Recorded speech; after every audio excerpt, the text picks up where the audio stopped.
नमो रिहंतं नमो सिद्धां नमो आर्यां नमो वज्रां नमो रोहिंत्रिकापति सवसा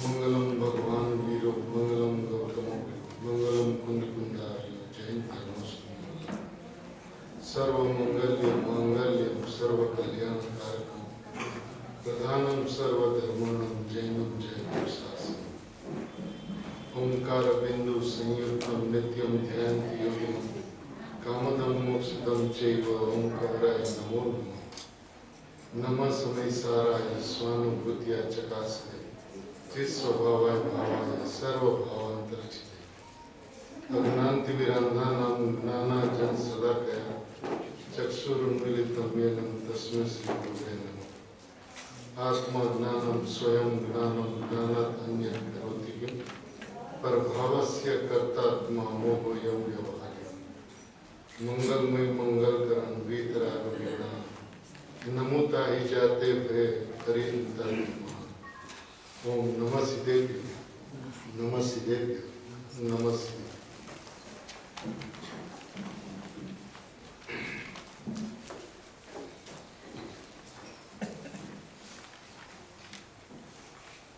सम्यक दर्शन का विषय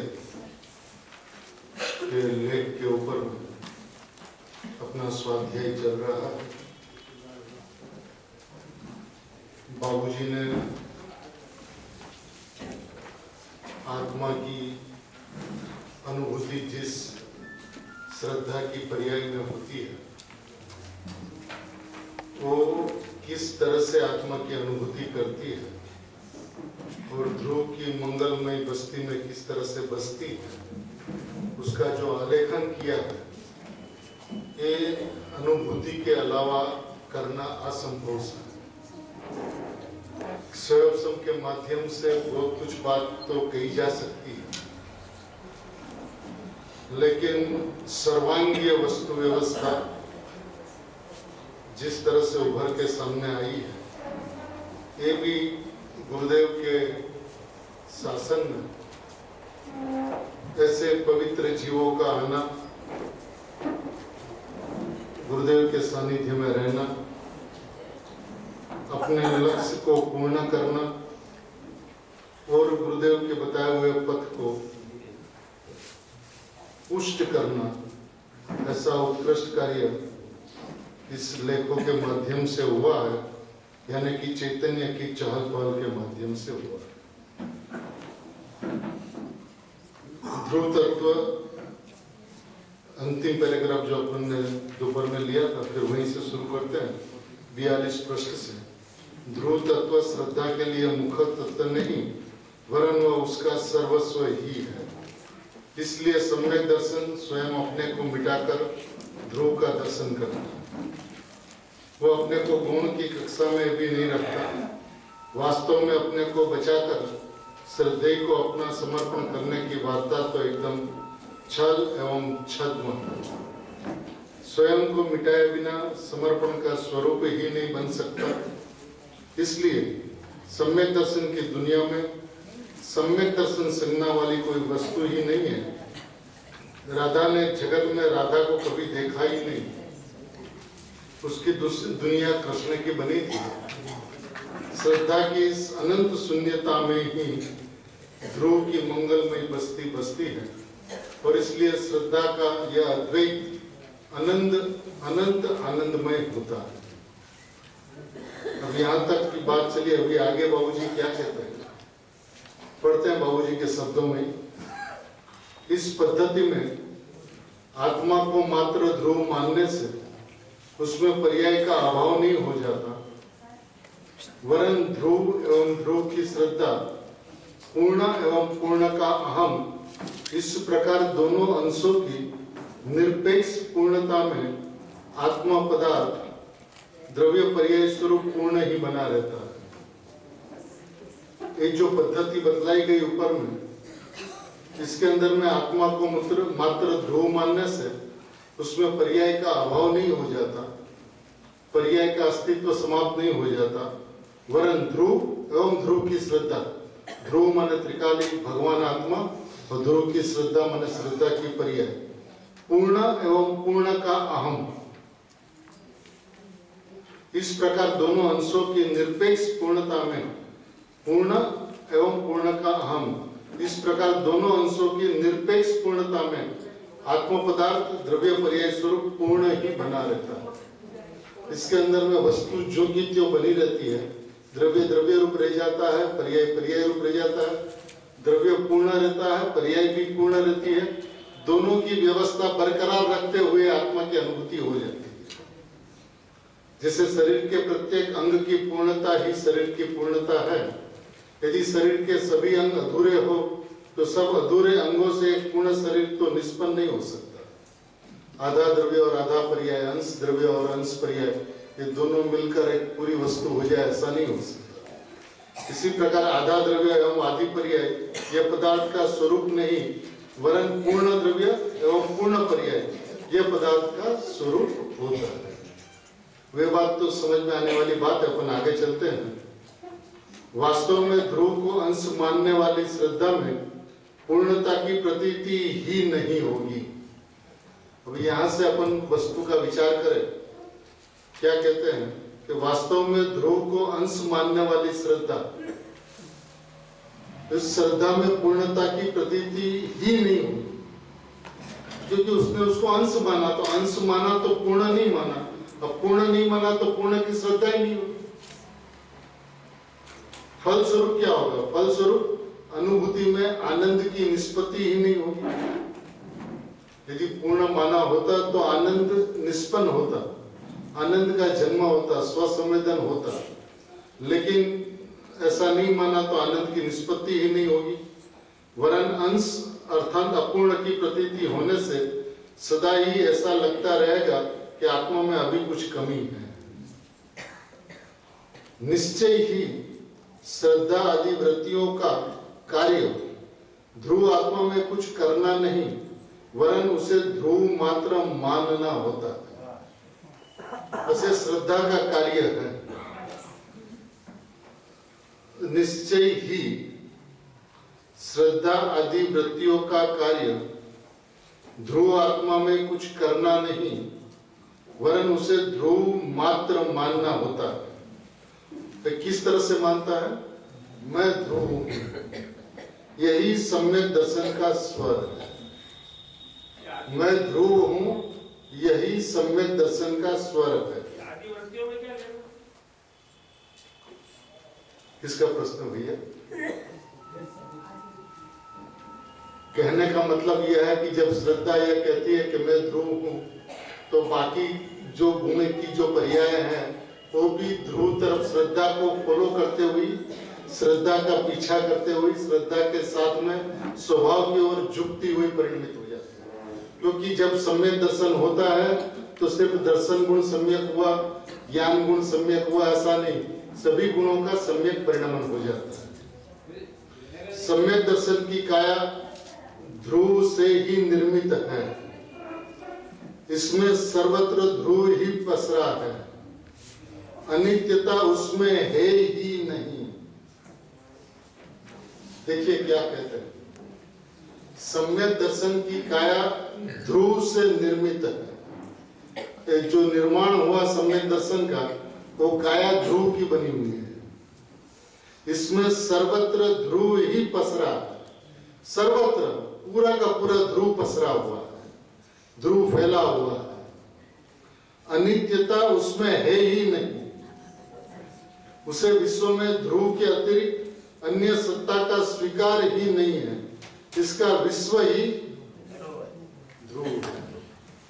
श्रद्धा आदि वृत्तियों का विश्व सिर्फ ही सिर्फ ध्रुव है। उसको ध्रुव का अहम कहे, उसको सम्यक दर्शन कहे, उसको मोक्ष मार्ग कहे, इसको धर्म की शुरुआत कहे, जो कुछ भी कहे, वास्तविकता यह है कि उनका जो अनुभूति जो होती है उसके अंदर में मात्र ध्रुव ध्रुव और ध्रुव बसता है।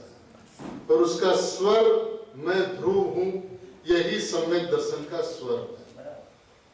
सम्यक दर्शन में सम्यक दर्शन नहीं बसता, सम्यक दर्शन के अंदर में ध्रुव का अहम नहीं बसता, सम्यक दर्शन के अंदर में मैं ध्रुव हूं, बस इतना ही बसता है। सम्यक दर्शन के संदर्भ में बोध कुछ चलता रहा है। ये सारी की सारी भ्रांतियां जड़ मूल से इस बात से समाप्त हो जाती है। यदि दृष्टि में ध्रुव के अतिरिक्त अन्य सत्ता का भी स्वीकार हो तो दृष्टि का स्वभाव अहम होने के कारण उसे अन्य सत्ता में अहम हुए बिना नहीं रहेगा, और यही अहम मिथ्या दर्शन। ध्रुव सत्ता का अहम मैं ध्रुव हूं इस तरह से होता है, और अन्य सत्ता का अहम भी मैं हूं, चाहे वो शरीर को मैं माने, चाहे अन्य पदार्थ को मेरा पना माने, लेकिन उसका स्वर उसके अंदर में मैं पना होता है, और इसका नाम मिथ्या दर्शन।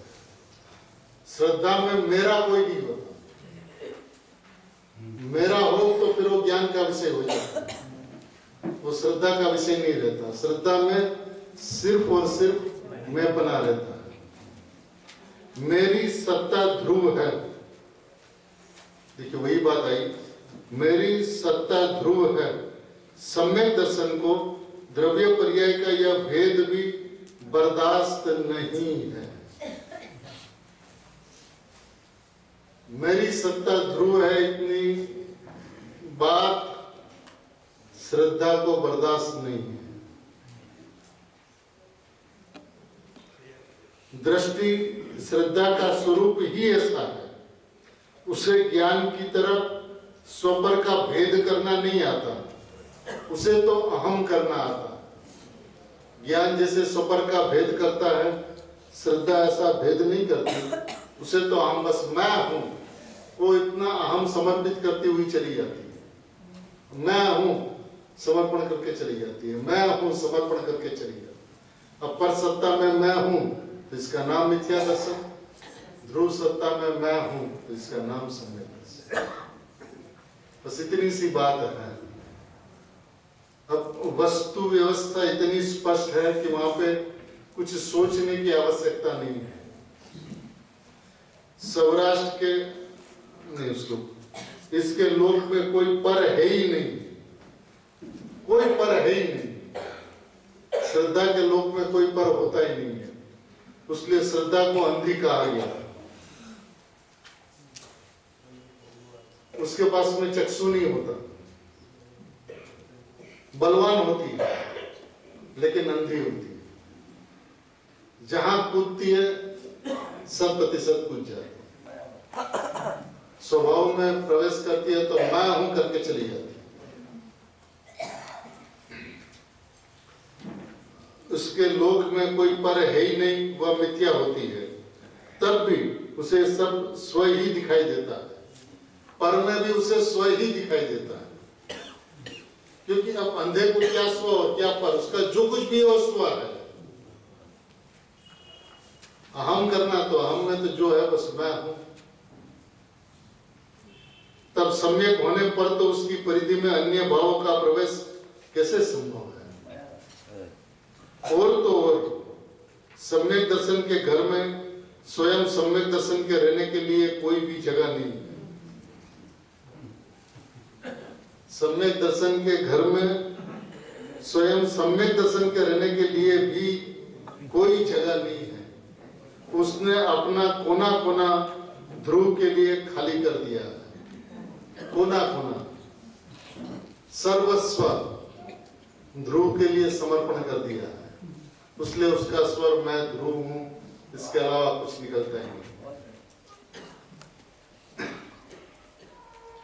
सौराष्ट्र के संत ने भाव के अंत के लिए ध्रुव का यह मंगल सूत्र लोक को दिया।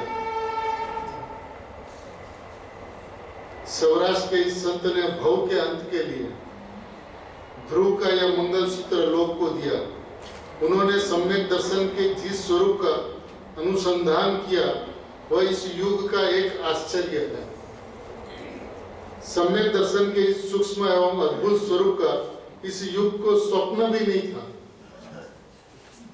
माने सम्यक दर्शन नामक कोई वस्तु ही बच नहीं पाई थी।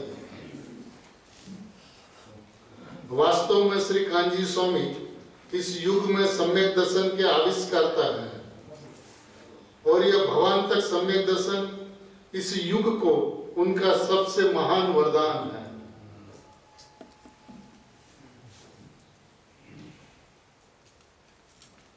इसके स्वरूप का बोध उनके बिना संभवित ही नहीं था।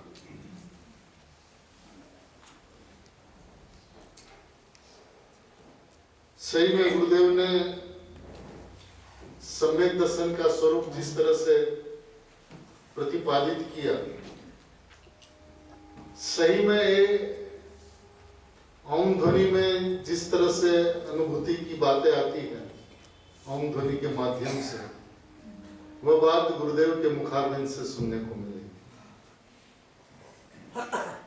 सही में ये युग की सौभाग्य है कि गुरुदेव जैसे पुरुष आए, सम्यक दर्शन प्राप्ति का सरलतम सरल विधान बताया और भव का अंत करने वाला सम्यक दर्शन पूज्य गुरुदेव श्री का ही इस युग को वरदान है। इनके स्वरूप का बोध उनके बिना संभवित ही नहीं था। उन सत्पुरुष ने सम्यक दर्शन के संबंध में प्रचलित सभी भ्रांतियों को प्रक्षालित कर दिया। कोई कहते थे कि सच्चे देव गुरु धर्म की श्रद्धा ही सम्यक दर्शन है, तो कोई सात तत्व की श्रद्धा। किसी ने तो यहाँ तक कहने का दुस्साहस कर दिया कि जैन कुल में जन्म ही सम्यक दर्शन। कहीं से आवाज आई कि सम्यक दर्शन काल लब्धि आने पर अपने आप होता है, इसके लिए पुरुषार्थ अपेक्षित नहीं है, पर उत्पन्न हो जाने पर भी स्वयं को उसका पता नहीं चलता। किंतु उन महापुरुष ने रहस्य उद्घाटन किया कि इनमें से एक भी सम्यक दर्शन नहीं है। इन सब की समग्रता में भी प्रचंड अंतर पुरुषार्थ के बिना सम्यक दर्शन नहीं होता। यह भी नितांत असत्य है कि सम्यक दर्शन होने पर स्वयं को उसका पता नहीं चलता। सम्यक दर्शन का उद्भव होने पर साधक को निज शुद्ध चैतन्य सत्ता की लीनता में अतीन्द्रिय आनंद का प्रत्यक्ष संवेदन होता है, क्योंकि आत्मा की अनुभूति का लक्षण ही है स्वसंवेदन। जैसे जीव का लक्षण उपयोग है, त्रिकाली ध्रुव का लक्षण परम पारणामिक भाव है, ऐसे अनुभूति का लक्षण स्वसंवेदन, परिणामी का लक्षण स्वसंवेदन है। तो कहते हैं प्रत्येक स्वसंवेदन होता है, आगम का अक्सर अक्सर इसका साक्षी है। उन संत ने सम्यक दर्शन के इस निश्चय पक्ष का ही विवेचन नहीं किया, वरन उसके व्यवहारिक पक्ष का भी प्रबल समर्थन किया। उन्होंने कहा सम्यक दृष्टि मिथ्यात्व, अन्याय एवं अभक्ष का सेवन नहीं करता। इसका लोक जीवन बड़ा पवित्र होता है। वह सपने में भी अतत्व एवं असत्य का समर्थन नहीं करता। वही सच्चे देव गुरु धर्म का सच्चा उपासक होता है। जीवन में इस विशुद्ध के प्रादुर्भाव के बिना सम्यक दर्शन नहीं होता। इनका जन्म पवित्र मनोभूमि में ही होता है। सम्यक दर्शन की गरिमा को गाते गाते वे संत विभोर हो जाते हैं। वे कहते हैं सम्यक दर्शन जीवन की कोई महान उपलब्धि है। वह जीवन तत्व एवं जीवन कला है। सम्यक दर्शन वह जीवन तत्व एवं जीवन कला है। उसके बिना जीवन मृत्यु का ही उपनाम है। ज्ञान में स्वपर का भेद समझने की क्षमता होने पर सम्यक दर्शन हर परिस्थिति में हो सकता है। हर परिस्थिति में हो सकता है। सातवें नरक की भयंकरता अथवा स्वर्गों की सुषमा उसमें बाधक नहीं होती। कर्मकांड के कठिन विधान उसकी उत्पत्ति में मदद नहीं करते। उसके घर नहीं छोड़ना है। उसे क्या करना है? उसे घर नहीं छोड़ना है, देह का विसर्जन नहीं करना है, वरन घर एवं देह में रहकर ही उनसे अहम तोड़ना। घर अपना हो नहीं सकता, देह अपना हो नहीं सकता, तो हुआ क्या? तो कि आपने जो अहम किया था ये आपका दोष था, और कोई दोष नहीं है। शरीर में रहना दोष नहीं है, रागादि भाव दोष नहीं है, कर्मों का उदय दोष नहीं है, उसमें अहम करना, मैंपना स्थापना, ये दोष है। तो इस अहम को तोड़ना, पदार्थ को छूना भी, क्योंकि आप छू नहीं सकते उसको, उसके अंदर में आपने अपनत्व किया तो अपनत्व को छोड़ना, अपनत्व को तोड़ना है। इसलिए सम्यक दर्शन कठिन है, लिखा ना ऐसा। इसलिए सम्यक दर्शन सरल है, कठिन की कल्पना ही कठिनाई है। कौन कहता है कि सम्यक दर्शन कठिन है? आपको पर में अहम छोड़ना है, तोड़ना है, और मैं परमात्मा हूं ऐसा अहम करना है, ये कठिन कैसे हो सकता है? जिसे 6 पदार्थ की वस्तु व्यवस्था, 2 पदार्थ की भिन्नता, द्रव्य गुण पर्याय की व्यवस्था, द्रव्य पर्याय का स्वभाव, अब समझ में आएगा उसको भिन्नता क्यों ना टूटे, उसमें क्या परिश्रम हो सकता है, क्या कठिनाई हो सकता है। सुबह में सरलतम कहा था, यहाँ का इसलिए सम्यक दर्शन सरल है, कठिन की कल्पना ही कठिनाई है। सम्यक दर्शन अनुकूल अथवा प्रतिकूल परिस्थिति का दासत्व स्वीकार नहीं करता। इसलिए नरक एवं स्वर्ग के विषम वायुमंडल में भी मैं नारकी नहीं, मैं देव नहीं, वरन मैं तो अक्षय चैतन्य तत्व हूं, ऐसे अविराम सचेतन में उसका जन्म हो जाता है। मैं नारकी नहीं, मैं मनुष्य नहीं, मैं देव नहीं, ये तो हो गई नास्ति। मैं अक्षय चैतन्य सत्ता हूं, ये हो गई अस्थि। अब इसका विश्वास हो जाए तो यही अहम है, यही सम्यक दर्शन, और उसी के अंदर में स्व संवेदन हो जाता है। दर्शन भी सम्यक, ज्ञान भी सम्यक, और उसमें स्थिरता हुई तो चारित्र भी सम्यक। आनंद आया तो स्व संवेदन हो गया, सब एक साथ में एक समय में हो जाता है। कठिन की कल्पना ही कठिनाई है, ये बात को नोट किया जाए। क्योंकि मुमुक्षु समाज को ऐसा लगता है कि सम्यक दर्शन बहुत कठिन है, बहुत पसीने बहाने पे भी होता नहीं, 6-8 घंटा एकांत में चिंतन मनन करने के बावजूद भी नहीं होता। तो ये जो नहीं होता है, ये जो उनका जो प्रश्न है ना, वो नहीं होने का कारण है, क्योंकि वो एकांत में भी मैं परमात्मा हूं इसका विराम चिंतन के लिए नहीं बैठता, सम्यक दर्शन के लिए बैठता। तो उसका लक्ष्य तो सम्यक दर्शन है, इसके लक्ष्य तो पर्याय के ऊपर में। अब इस पर्याय दृष्टि के अंदर में सम्यक दर्शन हो तो कैसे? जिसका लक्ष्य पर्याय है, जिसका लक्ष्य अध्रुव है, जिसका लक्ष्य अनित्य है, जिसका लक्ष्य आश्रव को टालना है, जिसका लक्ष्य समर को प्रकट करना है, वो अपने को मोक्ष की मूर्ति क्यों माने? और मान लेता है तो शास्त्रों की दासत्व के कारण, निश्चय नहीं के दासत्व के कारण मान भी लिया, तो उससे अंतर क्या पड़ता है? आपका अभिप्राय क्या रहा कि सम्यक दर्शन नहीं हुआ? वे सम्यक दर्शन का स्वरूप ही नहीं है। मैं ध्रुव हूं, उसे सम्यक दर्शन कहता है ना।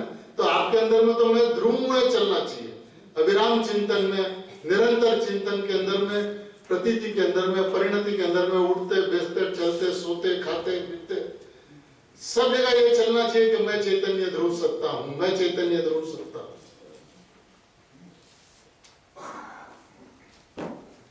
देखिए, मैं देव नहीं, मैं नारकी नहीं, वरन मैं तो अक्षय चैतन्य तत्व हूं, ऐसे अविराम संचेतन में उसका जन्म हो जाता है।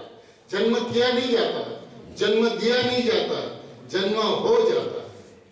ये सम्यक दर्शन होने वाली व्यवस्था है, ये सहज साध्य का मार्ग है। इसके अंदर में स्थिरता भी सहज, लीनता भी सहज, रमणता भी सहज, अनुभूति भी सहज। इसके लिए प्रयत्न नहीं होता, लेकिन जीव पुरुषार्थ करता है सम्यक दर्शन होने के लिए। तो मार्ग से उल्टा चल रहा है। अब मार्ग से उल्टा चलने से अनुभूति नहीं। जो अविपरीत वस्तु चैतन्य ध्रुव विद्यमान सत्ता है, उसके अनुभव करने के लिए उसको करना कुछ नहीं है, पर का अहम तोड़ना है, स्व में अहम करना, स्थापना। अब कठिन कैसे हो सकता है? अब अपने आप को ध्रुव ध्रुव सत्ता नहीं मानता, चैतन्य सत्ता नहीं मानता, परमात्मा हूं ऐसा नहीं मानता, ऐसा निर्णय नहीं करता, यथार्थ निर्णय नहीं करता। यथार्थ निर्णय हो तो पक्का निर्णय होगा, लेकिन ये यथार्थ निर्णय ही नहीं हुआ जिसका लक्ष्य सम्यक दर्शन के कारण के ऊपर में लगा हुआ है कि सम्यक दर्शन, वो ध्रुव का लक्ष्य करने से सम्यक दर्शन होता है, ध्रुव की दृष्टि करने से, ध्रुव में अहम करने से अनुभूति होती है, उसको अनुभूति हो ही नहीं सकती क्योंकि यह पर्याय दृष्टि है और पर्याय दृष्टि मिथ्या दृष्टि।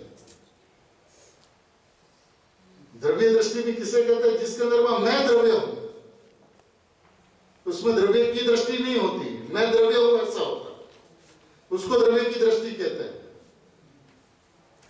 कहने वाली बात की बात-बाकी करे अभी इस विषय में, जो कुछ भी कहा जाता है उसकी बात-बाकी करे, और जो मैं हूं बस उसका स्वीकार करे, वहां पे अपनी बस्ती को देखे, अपना अस्तित्व को देखे, अपना होनेपना को देखे, तो वहां पे स्थिरता होते ही अविराम संचेतन में, अब वो संचेतन कैसा होना चाहिए? अविराम संचेतन में इसका जन्म हो जाता है, इसलिए वह हर गति में होता है। इसमें संयोजन की जरूरत नहीं, धारणा की जरूरत नहीं, बुद्धि की जरूरत नहीं। एक सिर समुद्र के अंदर में असंख्य जलचर प्राणी, सम्यक दृष्टि, पंचम गुणस्थान वर्ती, कौन सा शास्त्र अभ्यास, कौन सा अक्षर? इसलिए प्रसंग कहता हूं मैं, हालांकि मेरे जीवन से जुड़ा हुआ, लेकिन गुरुदेव से सीधा सुना। जब हम 8 साल के थे तब वो गुरुदेव के प्रवचन में तो सोनगढ़ गया, तो बैठ ही जाते थे सामने ऐसे, जैसे दीपक भाई बैठे रामजी बापू जी के पास में, कुछ पता चले ना चले बस 1 घंटा गुरुदेव को देखते रहते। फिर प्रवचन पूरा होने का वही 2-5 मिनट बाकी हो, तब से और नजर ये रहती कि बस गुरुदेव उठे, उसके पीछे जाए, लकड़ी दे, चप्पल पहना, गुरुदेव मंदिर जाएंगे, भक्ति में जाएंगे तो भक्ति की गुरुदेव की पुस्तकें लेके जाएंगे। तो जैसे प्रवचन से गुरुदेव बाहर निकले तो पकड़े, बाजू पकड़ के बोले, प्रवचन में बैठा था, वहां से सुन आयो प्रवचन साहेब, आप भगवान आत्मा ની વાત કરતા હતા એટલી ખબર છે, બીજી કઈ નથી। તો ગુરુદેવ શ્રી કા ઉત્તર એ હતા, ભાઈ ધર્મ છે ને બહુ સારો છે, બહુ સહેલો છે, સમજાય તેવો છે, પણ એક વાત જીવનમાં યાદ રાખવા જેવી છે। તો ગુરુદેવ को ताकते रहा, क्या कौन सी बात? तो कि तने याद नहीं रहे, चल लखावी दो। अपने रूम में ले गए और चश्मे की पेटी थी खोली, उसमें लाल पेंसिल अंडरलाइन के लिए रखते थे मोटी, वो पेंसिल दी, चंदू भाई को बोला इनको एक कागज दो, कागज दिया, बोला लखो સૌસમ એ છેલ્લામાં છેલ્લી અને મોટામાં મોટી ફસાવાની ઝાડ છે।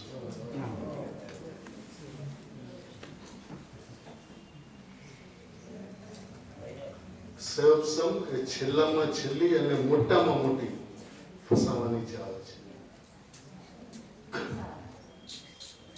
अपने को स्वाध्याय सिर्फ प्रयोजन के विषय को चिपक के करना है। बहन श्रीबेन ऐसा कहती थी कि આપણે સ્વાધ્યાય કરીએ છીએ ને એ જ્ઞાની થવા માટે કરીએ છીએ, पंडित થવા માટે नहीं। अपने को स्वयं, देखिए स्वाध्याय तो होना ही होना चाहिए, इसके अंदर में 2 बात नहीं है, लेकिन होना किस तरह से चाहिए उसके अंदर में बात जरूर है कि जहां पे अपने भगवान आत्मा की, शुद्धात्मा की, ज्ञायक की मुख्यता रहे, सर्वोपरिता रहे, और हर बात से हम शुद्धात्मा पे आकर खड़े रहे, ज्ञायक के ऊपर आकर खड़े रहे, भगवान आत्मा के ऊपर आकर खड़े रहे, ऐसा हमारा स्वाध्याय होना चाहिए। क्योंकि जब ज्ञानी होने के लिए अपने को स्वाध्याय करना है तो श्रीमद जी ने શું કીધું? આ વિશ્વની અંદરમાં ફરતા ક્યાંક માણેક હાથ લાગી જાય तो आटी में बांधी लेजे ने एकलो बेसीने निहाड़ा। क्या मतलब है दुनिया से? सोगानी जी को दुनिया ने नहीं जाना, 20 साल तक सम्यक दर्शन के बाद में वो रखा, तो दुनिया ने नहीं जाना, उसको क्या अंतर पड़ा? तो उसकी लेखनी से गुरुदेव ने उसको एकावतारी, अपने से पहले सिद्ध जाने वाले, हम नमः सिद्धेभ्य कहेंगे तो हमारे नमस्कार पहुंचेंगे, ये सारी की सारी बात गुरुदेव ने कह दी। तो अपने अपने को ये बात का ख्याल रखना है कि वस्तु स्वभाव से आगे पीछे नहीं होना। क्या कहते अभी इस युग में सम्यक दर्शन श्री कांजी स्वामी की एक ऐसी शोध है जिसने मृत्यु की ओर बढ़ते युग के चरण जीवन की ओर लौटा दिए। इस युग में सम्यक दर्शन श्री कांजी स्वामी की एक ऐसी शोध है जिसने मृत्यु की ओर बढ़ते युग के चरण जीवन की ओर लौटा दिया। जैन दर्शन मृत्यु के युग के तरफ चला जा रहा था, फिर जीवन के तरफ लौटा दिया। यह कहना अतिशयोक्ति नहीं होगा कि इस संत ने सम्यक दर्शन ने मृत्यु को ही मारकर विश्व से उसकी सत्ता ही समाप्त कर दी। देखिए क्या गुरुदेव की महिमा और किस तरह से बाबूजी ने गुरुदेव को भी अपनी जो अंजलि देनी थी अंजलि किस तरह से दी। इस युग के अंदर में मृत्यु को ही समाप्त कर दिया, माने जैन शासन को पंचम काल के अंत तक जीवंत रखना।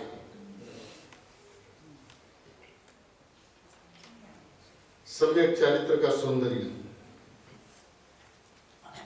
सम्यक दर्शन एवं सम्यक ज्ञान की तरफ पूज्य गुरुदेव ने चारित्र का भी एक प्राजल स्वरूप प्रस्तुत किया। वे चारित्र के महान उपासक हैं। चारित्रवन दिगंबर संतों के अंतर्बाह्य स्वरूप का वर्णन करते करते वे अघाते नहीं है। सहस्त्रों बार उनके अंतस्थल से ये उद्गार सहज ही निकल पड़ते हैं कि ऐसे वन विहारी नग्न दिगंबर वितराग संतों के दर्शन हमें कब प्राप्त हो और वह अवसर कब आवे जब उस आनंदमय नग्न दिगंबर दशा की हमें उपलब्धि हो। कुंद कुंद एवं अमरचंद्र जैसे अनंत भावनिकी संतों के चरणों में उनका मस्तक सदा नत रहता है। आनंद में झूलते दिगंबर संतों के हृदय के मर्म को आज वे ही पहचान पाए। मुनित्व के बाह्य इन व्रतों में मुनि का आत्मा खो गया था। चारित्र को कठिन एवं कष्ट साध्य माना जाता था। चारित्र के उस महान उपासक की वाणी के माध्यम से चारित्र का सही स्वरूप आज निखरा है। कोरे शुभ अनुष्ठानों की काली कारा में चारित्र जैसे जीवन तत्व को कैद करने के सभी प्रयत्न आज इस संत ने विफल कर दिए हैं। उन्होंने शंख न फूका। चारित्र न तो घरबार आदि बाह्य संयोगों का वियोग मात्र है और न कर्मकांड की छलांग है। न कोरा नग्नत्व ही चारित्र है, न महाव्रत समिति आदि का पराश्रित शुभाचार। उपसर्ग एवं परिसर झेलना भी चारित्र नहीं, तो इंद्रियों का दमन एवं भयंकर कायिक क्लेश भी नहीं, वरन स्वरूप में अंतर्लीन आनंद वृत्ति ही चारित्र है। मैंने ऊपर की जितनी भी बात बाबूजी ने लिखी वो उस समय चल रही थी, उसी को चारित्र माना जाता था। तो इसका खंडन करके स्वरूप में अंतर्लीन आनंद वृत्ति ही चारित्र है, इस बात का चरितार्थ हुआ गुरुदेव के कारण। श्री कांजी स्वामी ने चारित्र के अनिवार्य सहचर शुभाचार का भी, जिसे व्यवहार चारित्र कहते हैं, पूरा समर्थन किया। उन्होंने कहा शुभाचार जो मात्र मंद कसाई की ही पर्याय है, उसे चारित्र मानना तो मिथ्या दर्शन है ही, किंतु वितराग चारित्र के अनिवार्य सहचर शुभाचार का सत्व ही स्वीकार न करना भी समान कोटि का मिथ्या दर्शन है। अब इसको कोई माने नहीं तो भी समान कोटि का सम्यक दर्शन, इसी को कोई सम्यक दर्शन चारित्र मान ले तो यह मिथ्या दर्शन, न माने तो भी मिथ्या दर्शन। मुनित्व की भूमिका में उग्र चारित्र के साथ रहने वाला शेष कसायंश इतने मंद हो जाते हैं कि उनकी अभिव्यक्ति 28 मूल गुण रूप शुभाचार के रूप में होती है। अतएव श्री कांजी स्वामी कहते हैं कि यद्यपि नग्नता मुनित्व नहीं, किंतु मुनि नग्न ही होते हैं। अंतरंग परिग्रह के अभाव के साथ उनके तिल तुष मात्र भी बाह्य परिग्रह नहीं होता। मुनि का स्वरूप जमाने के अनुसार नहीं बदलता, वरन उनका त्रैकालिक स्वरूप एक ही होता है। उन्होंने व्यवहार चारित्र का बड़ा सुंदर स्पष्टीकरण किया और कहा कि व्यवहार कोई चारित्र नहीं है, यानी स्वभाव जो है तो कोई चारित्र नहीं है, वरन वह तो अचारित्र भाव में चारित्र का आरोप मात्र है। गजब की बात है। व्यवहार यानी कि शुभ भाव यानी कि 28 मुगु समिति गुप्ती इत्यादि के जो परिणाम है, ये जो शुभ भाव है, व्यवहार शुभ भाव, वो कोई चारित्र नहीं है, वरन वह तो अचारित्र भाव है। चारित्र व्यवहार चारित्र कहा जाता है, लेकिन है तो अचारित्र भाव, और उसमें चारित्र का आरोप मात्र है, वो चारित्र नहीं है। चारित्र किसको कहते हैं? स्वरूप में अंतर्लीन आनंद वृत्ति ही चारित्र है। टोडरमल जी ने इससे चारित्र का मेल लिखा। हाँ, चारित्र का मल लिखा, बराबर। क्योंकि अंतरंग वितराग चारित्र के साथ वह शुभ भाव भूमि नियम से होती है, तथा उस शुभ भाव भूमि के प्रकट हुए बिना वितराग चारित्र भी प्रकट नहीं होता। इसी अनुरोध से मंद कसाई रूप उस अचारित्र भाव को भी चारित्र कहने की एक पद्धति है, और इस पद्धति को व्यवहार नहीं कहते हैं। किंतु वस्तुतः चारित्र तो आनंदमय वितराग भाव ही है, और वही मोक्ष मार्ग है। मंद कसाई रूप व्यवहार चारित्र चारित्र का विकार मात्र है, वह थोड़ा भी चारित्र नहीं है, और सर्व ही बंध स्वरूप है।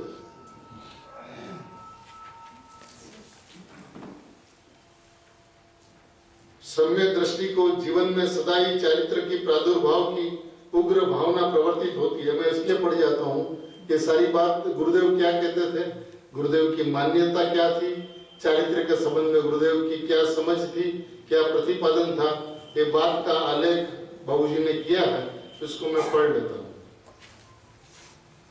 उसे भले ही पुरुषार्थ की निर्बल गति के कारण चारित्र नहीं होता, किंतु वह कभी भी चारित्र के आनंदमय वृत्ति के प्रति उदासीन एवं प्रमादी भी नहीं होता। ये किसकी बात कर रहे हैं? सम्यक दृष्टि की।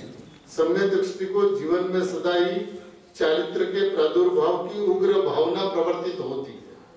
उसे भले ही पुरुषार्थ की निर्बल गति के कारण चारित्र नहीं होता, किंतु वह कभी भी चारित्र के आनंदमय वृत्ति के प्रति उदासीन एवं प्रमादी भी नहीं होता। अतः निश्चित ही उसे इस भव अथवा भवांतर में चारित्र का उदय होता है। मोक्ष मार्ग की क्रमिक भूमिकाओं का उल्लंघन करके जल्दबाजी करने से चारित्र नहीं आता, वरन शुद्ध चैतन्य तत्व की उग्र भावना से ही जीवन में चारित्र का उदय होता है।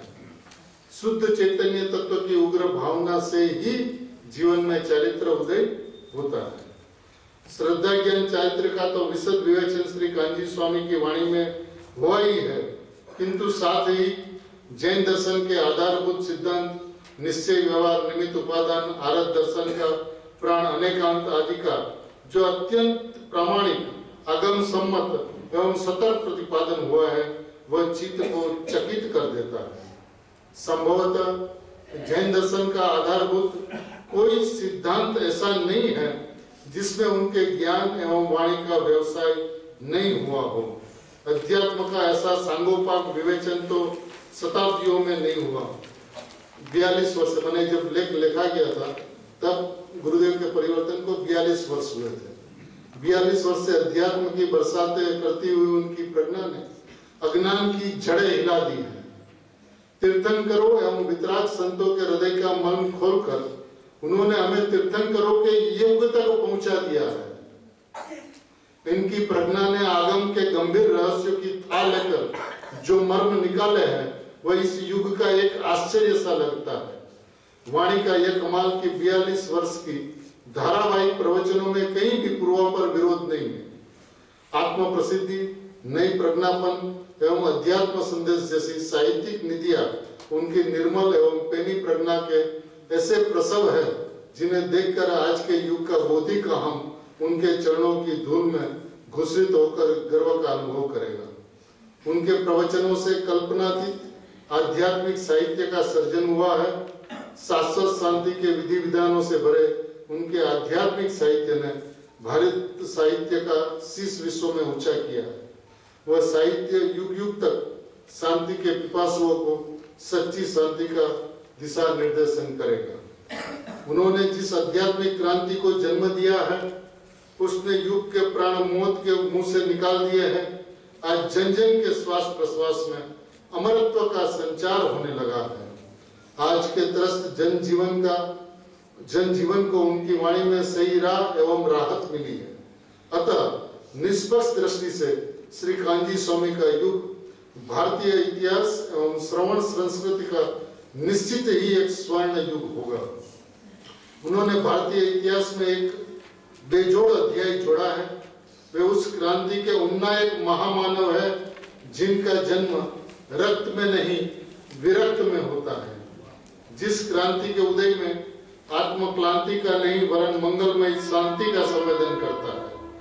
लक्ष लक्ष मानवों ने उनकी इस शांति वाहिनी क्रांति का समर्थन किया और उसके सत्य को परख कर उसमें दीक्षित हुए हैं। आज लोक का यह स्वर कि यदि यह मुक्ति दूत नहीं होता, यदि यह मुक्ति दूत नहीं होता तो हमारी क्या दशा होती। लोक हृदय की सच्ची अभिव्यंजना है। निसंदेह श्री कांजी स्वामी लोक मंगल्य की प्रतिष्ठा करने वाले एक लोक दृष्टा एवं लोक सृष्टा युग पुरुष है। इन महान पुरुष का अंतर जैसा उज्जवल है, बाह्य भी वैसा ही पवित्र है। इनकी अत्यंत नियमित दिनचर्या, सात्विक एक रूप एवं परिमित आहार, आगम समझ सत्य संभाषण, करुण एवं सुकोमल हृदय उनके विरल व्यक्तित्व के अभिन्न अवयव है। जब लिखा गया तब गुरुदेव की 87वीं जन्म जयंती थी, इसलिए लिख रहे 87 वर्ष के अति वृद्ध अवस्था में भी उनकी दिनचर्या इतनी नियमित एवं संयमित है कि एक क्षण भी व्यर्थ नहीं जाता। समयम गोयम मां पमाए की वीरवाणी उनके जीवन में अक्सर चरितार्थ हुई है। सुधात्म तत्व का अविराम चिंतन एवं स्वाध्याय ही उनका जीवन है। जैन श्रावक के पवित्र आचार के प्रति वह सदैव सतर्क एवं सावधान है। इसका उल्लंघन उन्हें सह्य नहीं है। इनका जीवन का प्रत्येक स्थल अनुकरणीय है। निश्चित ही वे इस जगत के वैभव है और युग इन्हें पाकर गौरवान्वित हुआ है। आज गुरुदेव श्री अपने बीच में नहीं होते हुए भी गुरुदेव श्री की वाणी जो अमरत्व को प्राप्त हुई है, उसका संदेश, मुक्ति का संदेश उसमें प्रसारित हो रहा है। तो आज गुरुदेव शाश्वत प्रत्यक्ष रूप में हाजिर नहीं होने के बावजूद भी अक्षर देश से हमारे सामने मौजूद है। पूज्य गुरुदेव श्री की यह वाणी युग को पंचम काल के अंत तक मिलती रहे और भावी जीव अपनी श्रद्धा को अपने स्वरूप के अंदर में एकाकार करते हुए अपन सबको पूज्य गुरुदेव श्री के चरण कमल में अत्यंत विनय पूर्वक, अत्यंत भक्ति पूर्वक, सर्वार्पणता पूर्वक, समर्पणता पूर्वक, विवेक पूर्वक कोटि कोटि वंदन, कोटि कोटि वंदन। अब चौथा लेख जो ज्ञान सेवा का